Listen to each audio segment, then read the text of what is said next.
Welcome, everybody, to Cup with Gup, PGA deep dive into the Travelers Championship, coming to you on a Tuesday, June 21st.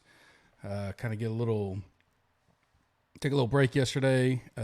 Still did the pod and everything, but most people felt like a little hangover Monday. Some people actually had it as a holiday as well. Ready for this tournament. I do think it's going to be a good one. I think it's a good spot, if we're dialed in and ready to go. I think there's some interesting strategies to go through. Definitely focus more on that tomorrow as we get through the final thoughts, kind of see where ownership's shaking out, things like that. If you'd like to join us right now through tomorrow, you can join with that U.S. Open code from last week, 30% off. Any package includes a 7-day risk-free trial.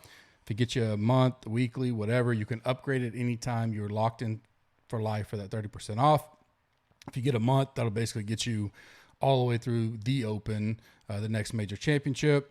Rate and review us on iTunes. We do giveaways during the majors, so anything that gets done between now and the Open, that'll get you into our drawings. Subscribe to our YouTube channel. Like this video in the comment section. Tell me who you want to play in the 8K range. I think that's going to be a important range this week, so I want to see who you want to play in the 8K range. Listener League is up, out a little late this week because, like I was saying, DraftKings their offices weren't open yesterday. So I have the link in the description. I did post it out on Twitter either late last night or early this morning whenever I got it. Prize pick, use the code GUP. Get $100, up to $100, dollar for dollar match when you deposit. I will have my prize pick plays for round one on the Final Thoughts podcast tomorrow. Deep dive update. If you're new to this, we've had a lot of new followers and new stuff in the last week. This is normally a 10 to 15 minute quick update pod. Then we come back tomorrow with the Final Thoughts. And then on certain weeks, we will do E9 with Kenny Kim. I may start doing a little bit more of those just because I enjoy, makes me think outside the box. Even if I'm by myself, if we have some interest, I may just get on there in the early evenings and do that for 30 minutes or so and talk through kind of after I've digested everything.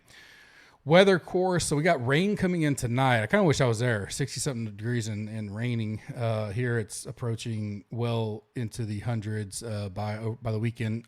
Already over the 100 with the heat index here, but I think Saturday is supposed to be like 102 with the heat index of like 115. So their weather looks nice there, at least today.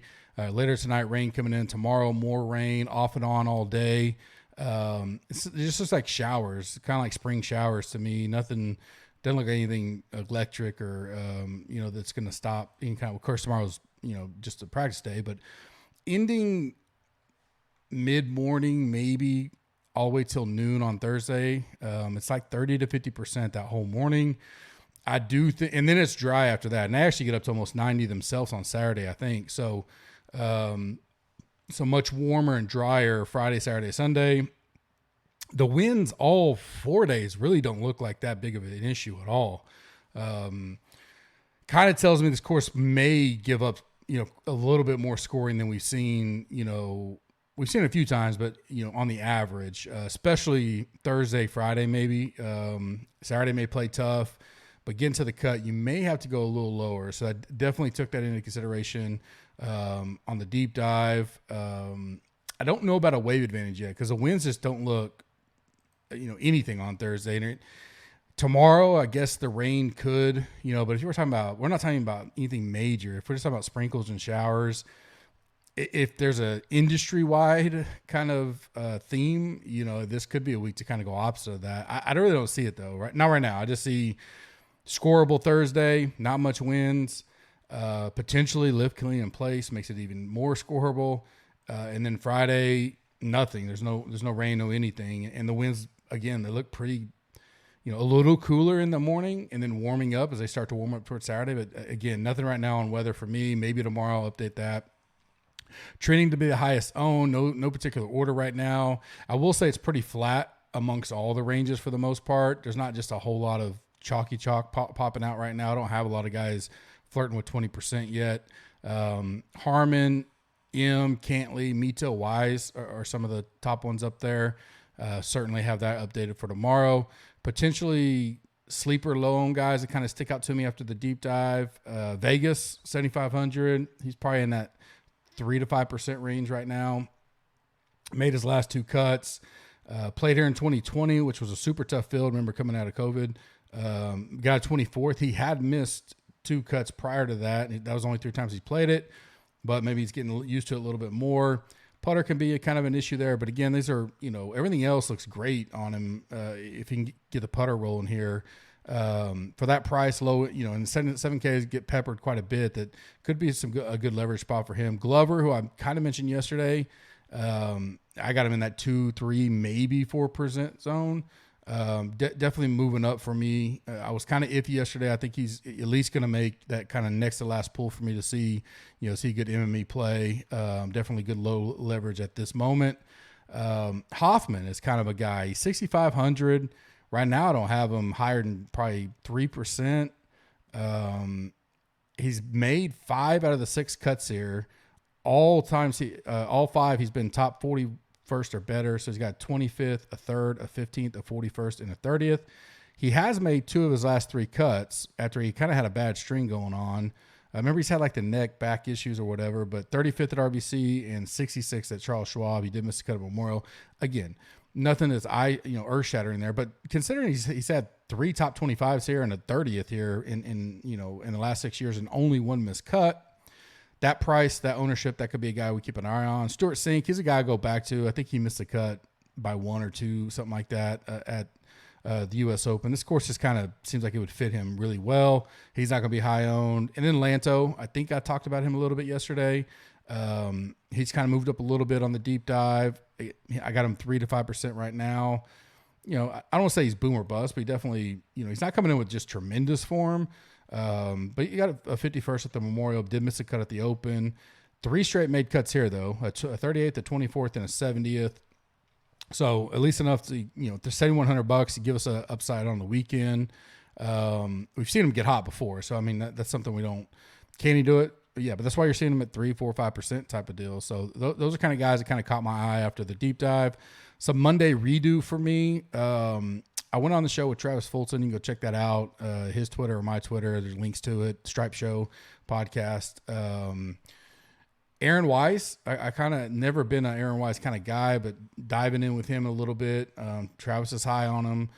He's a guy may move up the ladder for me a little bit. 27th last week. Game putting once again. 2nd at the Memorial.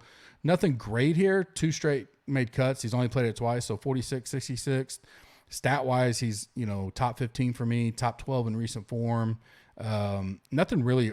Bogey avoidance is his worst, and he's still mid-pack, a little above mid-pack.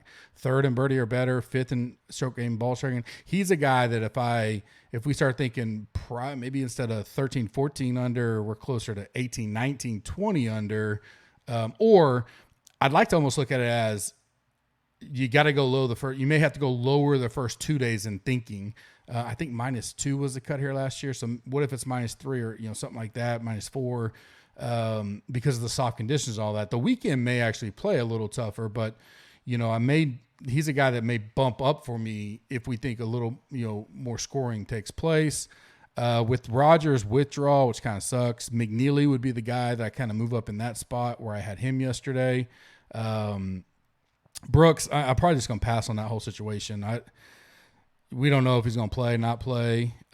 Just came out not too long ago, recording this early, that he's, sounds like he's officially going to go to the LIV, but there's no way, or I don't have much information yet, but whether he plays or not, I was going to flirt with it, kind of considering, his history here and trying to get informed to win a major and contend again, but probably not this week. Seamus Power would be a guy I move up on my ladder there, being 9,100. And then I keep going back and forth with the Scheffler Rory thing. So Scheffler missed the cut on the number in 2020. Last year made the cut, didn't do a whole lot. 47th, but I mean, we can't deny his form, the way his irons are right now. Putting's probably, if there was a weakness, at times it looks like it could be, but I'm struggling there. That'll be one that I'm kind of like, where do I get to tomorrow? Rory has tremendous, history here. I say tremendous, better than most, history here as far as consistency. All 3 times inside the top 17, coming in obviously really good form with the 18th, 1st, and 5th. My deal with him, Rory Moore, is kind of that fatigue factor of 3 grind tournaments in a row where he's been in contention. Won one of them, 5th last week at the Open, where Scheffler took off the Memorial, and he's obviously 18th at RBC, 2nd at US Open. Very tough. It'll be interesting to kind of see and it may be an ownership deal. So if Rory is going to be everybody so far early in the process, I hear, and people think he's going to be popular. Scheffler's significantly enough leverage for only $200 more. That may be the way we go there. More on that as we get to final thoughts and everything. Leverage plays 10K is pretty flat. Like, I don't have anybody so high and nobody under 10% right now. That can always change.